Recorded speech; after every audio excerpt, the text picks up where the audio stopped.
I just have to tell you the story in ICU yesterday. Don and I were visiting with what we thought was Parker Tobin's family. So you know the story now. Parker Tobin, the goaltender from Stony Plain, Alberta, we thought had survived.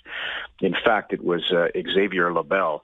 But as we looked at who we thought was Parker Tobin, the mom. So imagine the mom and dad and the brother, they don't know that they're not looking at their own boy, that he's so severely cut and hurt that they actually think it's possibly their boy. And I can remember her mom, or Parker, thinking, this is Parker saying, the mom saying, he's beginning to look more like our boy. Can you imagine? And it wasn't, of course, their boy. And the dad saying, when Parker was a child, he had chickenpox, and there was this one scar on his forehead, and thankfully this 7-inch gash will make that immaterial. And all these horrible, in retrospect, I even stood over the body, and I was sort of talking to the child and saying, it's Ron and Don.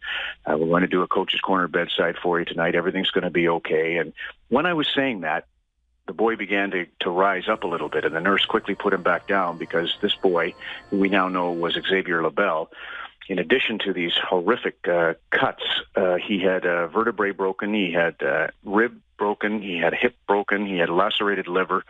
I mean, all of the children were mangled beyond a miracle, really. And then last night, Father David Tombuck of Cathedral of the Holy Family phoned me and said, Ron, I'm doing the funeral for Xavier LaBelle later this week. Would you mind jotting down a few words that I can present to the children?